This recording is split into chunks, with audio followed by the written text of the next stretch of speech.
Olá, gente, bem-vindos e bem-vindas ao Conexões Ribeirão dessa semana. O nosso encontro aqui na TV Tati e nos demais canais do Grupo Tati, né? Toda semana, sempre trazendo uma temática de interesse, uma temática da atualidade para a nossa conversa, para o nosso debate.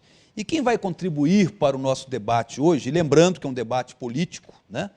É o doutor Marcelo Pedroso Goulart, nosso querido promotor aí de Ribeirão Preto, né? Que marcou a sua vida, marcou a sua trajetória à frente aí da promotoria, do Ministério Público, né? E que continua contribuindo, mesmo depois de aposentado, né, Marcelo? Continua contribuindo aí para o debate, para a discussão sobre a cidadania, a democracia, envolvendo principalmente os agentes do Ministério Público, né? Muito bem-vindo aí, Marcelo. Obrigado, Lages, é sempre um prazer participar do seu programa e conviver aí com os seus telespectadores. Isso, muito bem-vindo, Marcelo. E, como eu disse, não poderíamos perder essa oportunidade com você aqui hoje sem fazer uma análise assim, mais arguta, mais apurada, né, do panorama político atual, né? E eu começaria com a seguinte pergunta para você.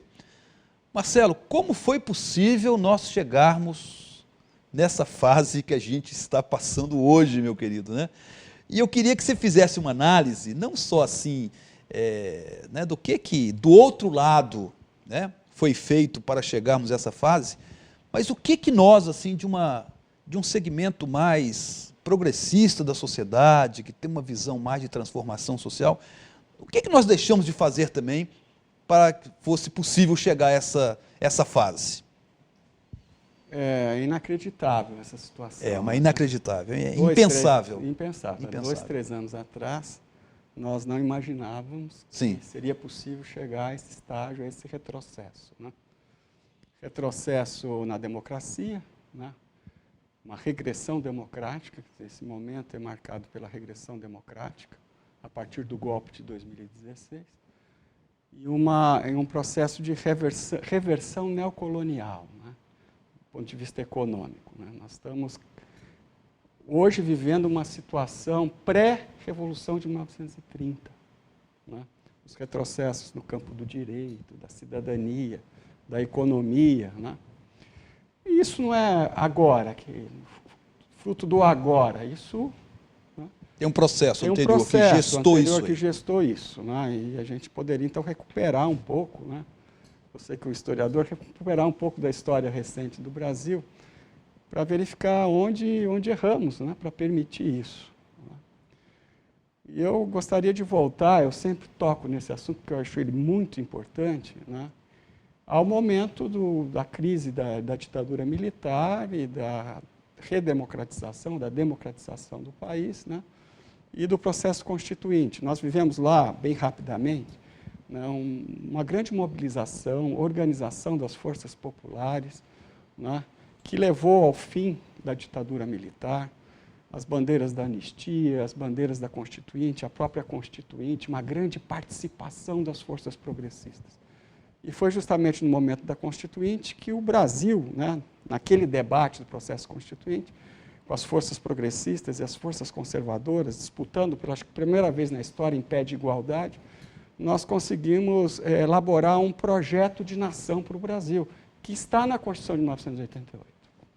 De uma democracia econômica, de uma democracia social, né, de uma democracia semidireta, conjugando a democracia representativa com a participativa, os instrumentos e os espaços, né, da democracia representativa e participativa. Então, nós temos um projeto de nação. Em primeiro lugar, recepcionando todas as conquistas de direitos fundamentais de mais de 3 séculos de história da humanidade. Então, na Constituição, nós vamos encontrar os direitos civis ali consagrados, os direitos políticos, os direitos econômicos, os direitos sociais e os direitos da solidariedade mais recentes, né? Direito ao desenvolvimento, o direito ao meio ambiente ecologicamente equilibrado, o direito à paz social, isso tudo está consagrado lá. Mas não só a consagração do direito, também a criação de instrumentos para a implementação desses direitos.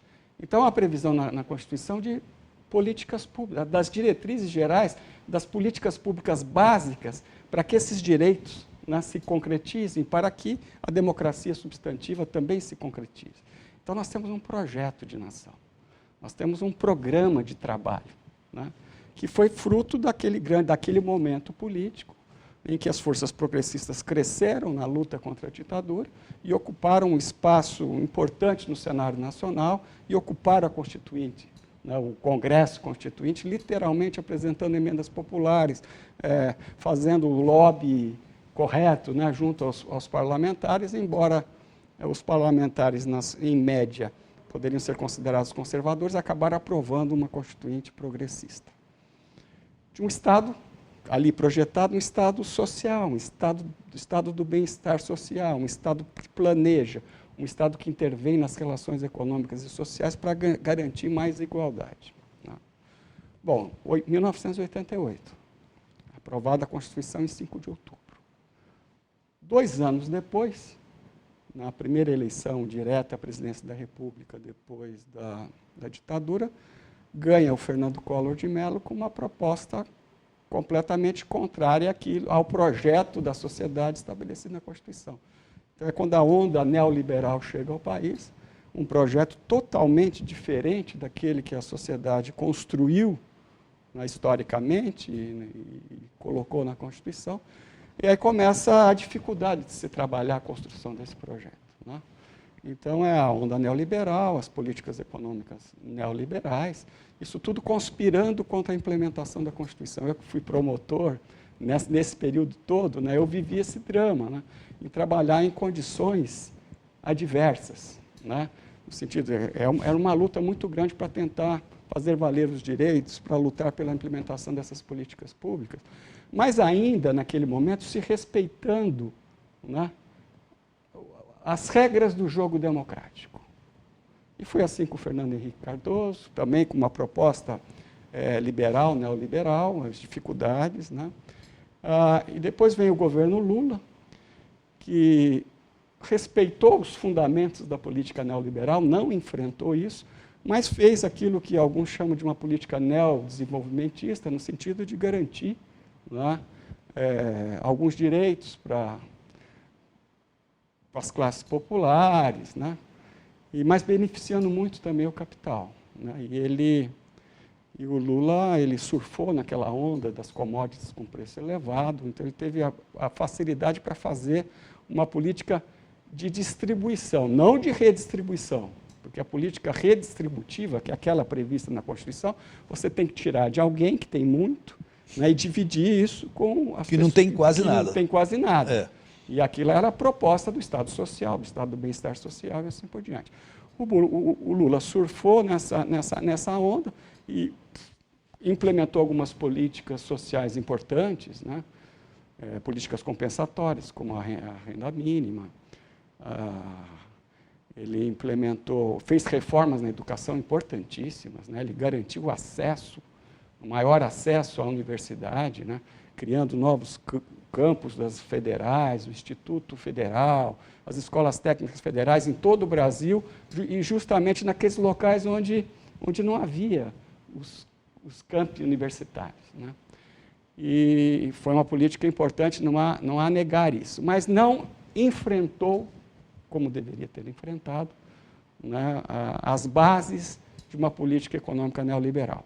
E outro erro grave, né, ele não organizou a política do governo petista, não organizou os trabalhadores da massa marginal, como dizem os cientistas políticos, aqueles que estão excluídos do processo e que foram beneficiados com as políticas compensatórias. Ele conseguiu elevar um pouco o nível de consumo, né, das camadas pobres da sociedade brasileira, mas não trabalhou a organização para sustentar um modelo que o PT ali implementava. Isso foi fatal. Foi fatal, inclusive, para o golpe contra a presidente Dilma Rousseff, porque ela não conseguiu enfrentar, né, as forças conservadoras vinculadas, sobretudo, à burguesia brasileira associada ao capital internacional, que naquele momento queria retomar o poder que teve até Fernando Henrique Cardoso, e o Lula, então, apoiou, né, a burguesia brasileira, chamada interna, né, que tem interesse no desenvolvimento nacional, em regras, os industriais, né, e nós estamos vivendo uma política, também desde os anos 80, isso também está no cenário, da desindustrialização. E retornamos para uma situação econômica muito próxima daquela pré-revolução de 30, né? Onde, na economia, o Brasil vive, basicamente, da exportação de produtos primários. Evidentemente que um país cuja economia é baseada na exportação de produtos primários é um país que não consegue se desenvolver. Então, todo o movimento lá que levou à Revolução de 30 foi no sentido de mudar essa perspectiva e gerar o desenvolvimento nacional com industrialização, com a garantia dos direitos dos trabalhadores, né? A gente vê uma evolução muito grande dos anos 30 aos anos 70, início dos anos 80, com essa política, com nuances diferentes, de acordo com cada governo que passou nesse período, mas sempre com uma proposta desenvolvimentista. Bom, o governo Lula não consegue romper com os pilares da política neoliberal, né? Vem a crise econômica, a política econômica não consegue sustentar, entramos no governo Dilma, que não tinha habilidade política nenhuma, tinha sérios problemas com a classe política, com o Congresso Nacional, e, evidentemente, isso fortaleceu o setor da burguesia nacional, vinculada aos interesses do capital estrangeiro, que quis retomar o poder, né? E conseguiu com muita facilidade, né? Dentro de um golpe parlamentar, né? Hoje não há mais a necessidade de colocar tanques na rua para fazer um golpe. Para fazer um golpe. Isso basta algumas manobras, né? Não precisa de quartelada mais, né? No próprio campo institucional para se ferir a democracia, às vezes se ferir de morte. E aí, então, entramos num processo acelerado, né, de desregulamentação dos direitos da cidadania, né, de bloqueio do processo político democrático, né, e aceleração desse processo de reversão, o que os economistas chamam de processo de reversão neocolonial no campo político, né. E esse é o estado da arte. Chegamos a esse ponto. Chegamos a esse ponto, o governo Temer acelerou esse processo, né? Temos aí a total revogação dos direitos trabalhistas, né? E o Temer fez isso e o Bolsonaro assume com esse projeto, que eu nem sei se ele tem consciência disso, mas que o ministro da economia dele tem bastante conhecimento. É um processo de entrega do patrimônio nacional, né, de desregulamentação total do processo econômico, né, e caminhamos para um momento preocupante. Marcelo, você fez um retrospecto aí histórico recente, né? Para chegarmos ao ponto em que chegamos hoje, né? Passando aí pelo golpe de 2016, não é isso? Pela toda esses problemas econômicos aí enfrentados pelo próprio governo Lula, depois Dilma se aprofunda, Temer nem se imagina, e chegamos nesse desastre que é hoje o governo Bolsonaro, né? A gente vai deixar para falar dessa atualidade mais presente no segundo bloco, daqui a pouco, né? A gente retoma, porque o momento atual está repleto de questões aí que precisam ser analisadas, né? Principalmente no campo jurídico, né? No campo aí, das recentes denúncias que estão sendo feitas aí em relação ao próprio processo da Lava Jato. Gostaria de ter a sua opinião sobre isso também, né? Então, daqui a pouquinho nós voltamos, ok?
conexões dessa semana e a nossa entrevista essa semana é com o doutor Marcelo Goulart, promotor de justiça aqui de Ribeirão Preto por longa data, né, Marcelo?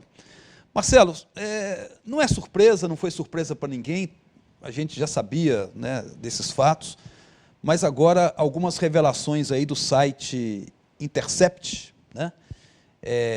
Revelações que mostram justamente toda uma série de contatos, de combinações, de um verdadeiro conluio que nós tivemos aí durante os 3 últimos anos da Operação Lava Jato, entre o Dallagnol, promotor, né, que comanda a força-tarefa da Lava Jato em Curitiba, e o próprio ex-ministro, aliás, próprio ex-juiz Moro, que é atual ministro da Justiça do governo Bolsonaro, né?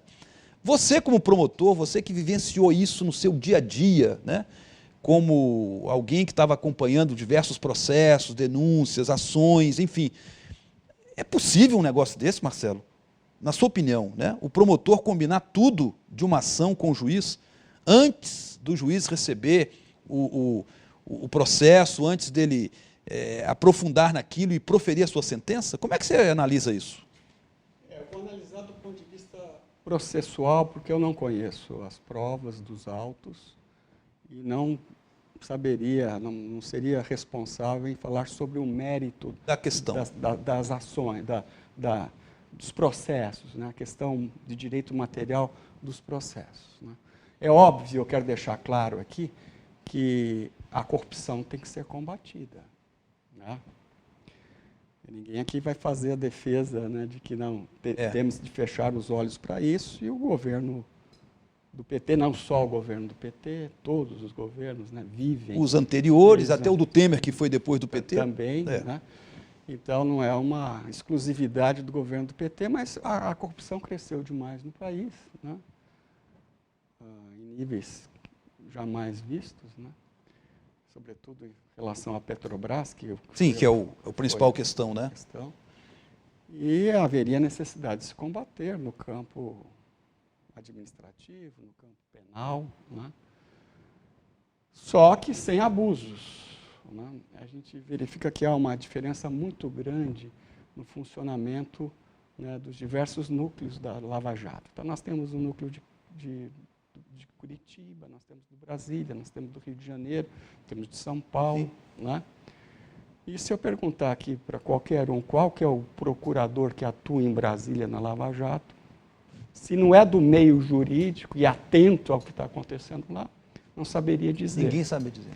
Se perguntarem para você quem é o juiz em Brasília que tem decidido questões relacionadas com essa temática da corrupção, também quem não é do meio jurídico e não muito atento a essa questão não saberia dizer o nome do juiz.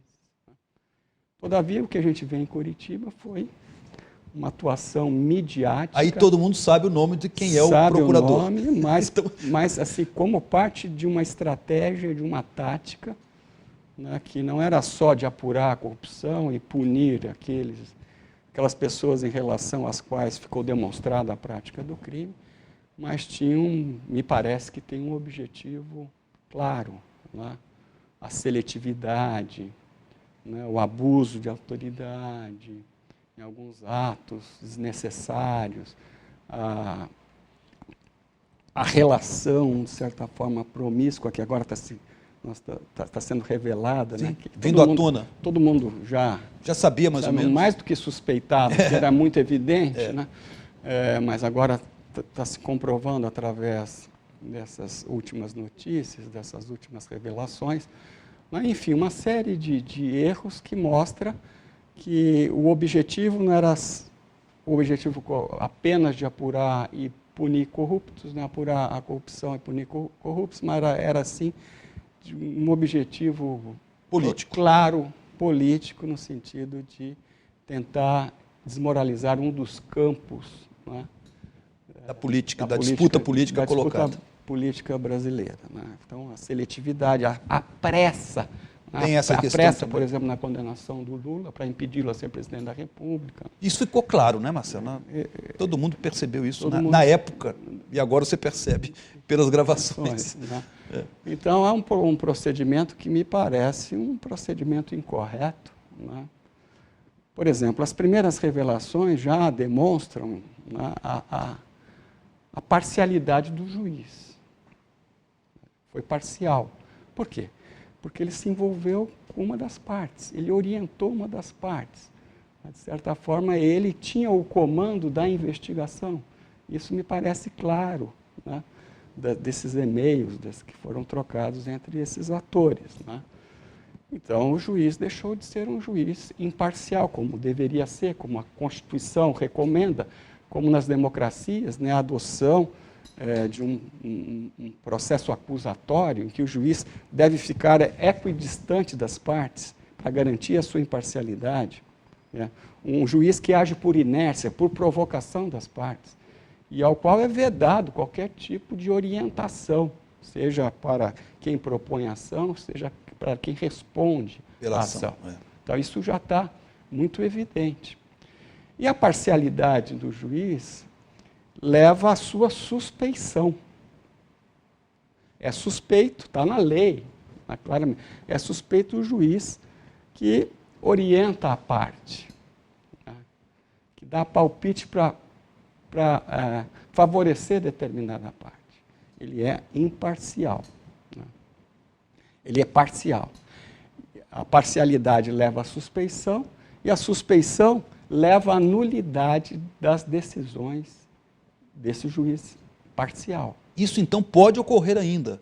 A nulidade de uma série de sentenças, de julgamentos que houve. Pelo que foi revelado, e não foi negado, foi Pior admitido. de tudo, Marcelo, foi admitido e foi considerado natural, normal que fosse assim. Foi admitido, eu acredito que o Supremo Tribunal Federal vai anular as decisões. Em algum momento vai interferir diretamente nessa questão. O juiz Moro, né? Portanto, esses processos têm de recomeçar, né? Lá desde o seu início. Né? Então, as consequências são essas. Mas, se isso tudo ficar comprovado, em tese pode ter ocorrido o crime de prevaricação, pode ter ocorrido o crime de fraude processual, de abuso de autoridade, isso tem que ser apurado, né? Eu estou falando em tese, não estou imputando ainda essa conduta. Tudo indica que possa ter ocorrido, tem que ser devidamente apurado. Agora, a parcialidade, eu acho que não... A olhos vistos, está escancarado. E a parcialidade leva à suspeição, e a suspeição leva à nulidade do processo. Marcelo, já houve alguns posicionamentos assim bastante fortes de algumas instituições, né? E alguns juristas também já se pronunciaram a respeito disso, né? Lembro aqui, inclusive, a própria Ordem dos Advogados do Brasil, o seu Conselho Federal, já se posicionou com unanimidade, indicando e sugerindo o afastamento do ministro da Justiça e também do procurador responsável lá, né, pela força-tarefa em Curitiba, mas ainda no campo processual, que você está discutindo a questão no campo processual, era exatamente essa a nossa intenção aqui, né, desse questionamento, dessa pergunta. Uma denúncia para que se investigue esses acontecimentos aí revelados pelo site, isso tem que partir de quem? É da própria Procuradoria-Geral da República? O Ministério Público tem que investigar. Ele vai ter que se posicionar de qualquer forma? Cabe ao Ministério Público investigar, isso aí já está investigando. Não é? Eventualmente afastar aqueles que estão envolvidos? Sob suspeita. No envolvimento. Não é? Porque eles não têm mais condições de continuar à frente do processo. A gente espera que aconteça isso, né, até se apurar se efetivamente cometeu ilícitos, irregularidades, né, impropriedades na atuação processual. O juiz já não é mais o Moro, então... já foi até levado uma denúncia ao Conselho Nacional de Justiça que falou, não temos nada a ver com isso mais, ele não pertence aos nossos quadros mais, né? Sob o aspecto disciplinar, já não há... Não tem como. Não tem como, né? E sob o aspecto político, eu acho que está inviabilizada a ida de Moro para o Supremo Tribunal Federal. Sim, tem essa questão também. Não há mais condição, né? E não sei até quando o presidente da República o sustentará como ministro. Né? Porque vai perdendo totalmente a condição de exercer com a tranquilidade necessária funções tão relevantes. Marcelo, já está no final do nosso programa, mas eu queria ainda que você falasse rapidamente para a gente o seguinte: esse problema envolvendo o procurador lá de Curitiba e o ministro acabou levando uma discussão assim, o que é mais sério que está acontecendo? Afinal de contas, houve também uma violação da correspondência entre eles, através da revelação de um site, aí tem atuação de hackers, enfim, né? Então, quem se coloca hoje na defesa, né, da investigação, do ministro, do procurador, apela muito para esse lado, né? E, por outro lado, o próprio conteúdo das revelações também, que são assim estarrecedores, né? Até no sentido jurídico e político da questão, né? Como é que você colocaria esses dois problemas aí? Bom, o ministro Moro já cedeu seu celular para a Polícia Federal e ficou constatado que não houve a invasão, né, por hacker do seu telefone celular. O Dallagnol até ontem não tinha apresentado à polícia o seu telefone. E hoje saiu uma notícia em que se suspeita de um dos procuradores daquela equipe da Lava Jato. Isso é uma matéria hoje. Isso é mais sério, né, ainda, então. Que há uma suspeita, não podemos afirmar que houve isso, né? Mas se não houve ação de hacker, é de alguém que tinha informação privilegiada. Certamente e acesso, tinha acesso a essas informações. Conversas, a essas trocas. Portanto, de é uma informação. Suspeita relevante e isso precisa ser apurado. Quer dizer, no final, os dois lados precisam ser apurados, de qualquer forma, né? Agora, se há uma prova ilícita, no caso de hacker, né? Se há uma prova ilícita, ela, em regra, não poderia ser utilizada nos processos, porque há um impedimento constitucional. Mas há um impedimento jurisprudencial pacífico, que há a possibilidade do uso da prova ilícita quando ela beneficia o réu, beneficia o acusado. Porque a liberdade, né, a presunção da inocência, a dignidade da pessoa humana é um bem maior do que aquele que é protegido pela proibição do uso da prova ilícita. Você está falando em relação aos que já foram condenados e tudo mais, Os né? processos que estão em andamento. E os processos em andamento. Né, e que há notícia, né, Sim, de que houve esse tipo de atuação dos sujeitos do processo, né? Essa ligação muito próxima do juiz com o acusador. o acusador.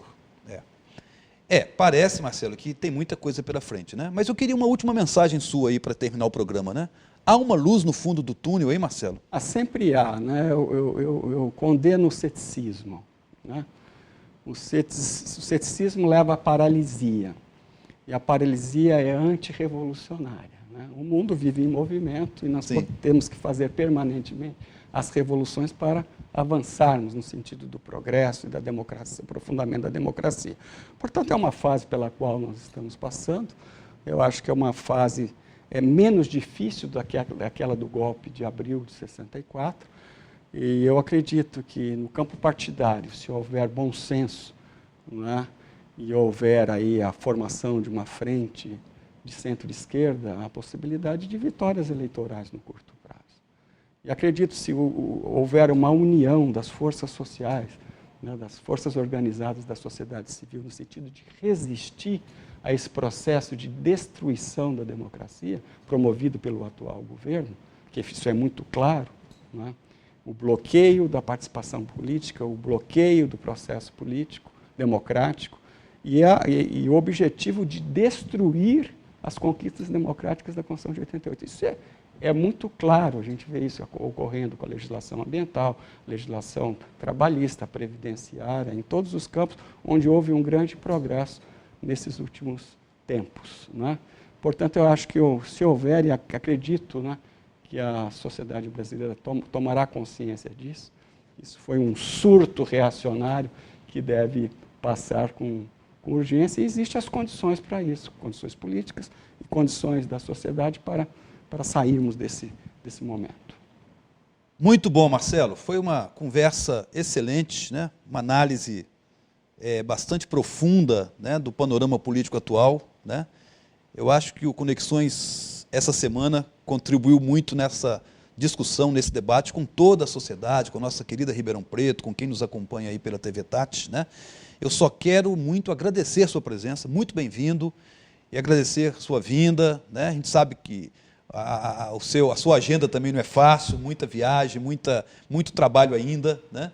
Mas muito obrigado por ter vindo. Eu que agradeço a possibilidade de estar aqui e de dialogar com o seu telespectador. Muito obrigado, Lars. Isso aí, Marcelo. E chamamos todos vocês para a próxima semana e mais um Conexões, mais um convidado, mais uma temática de grande interesse de todos nós, né? Até lá.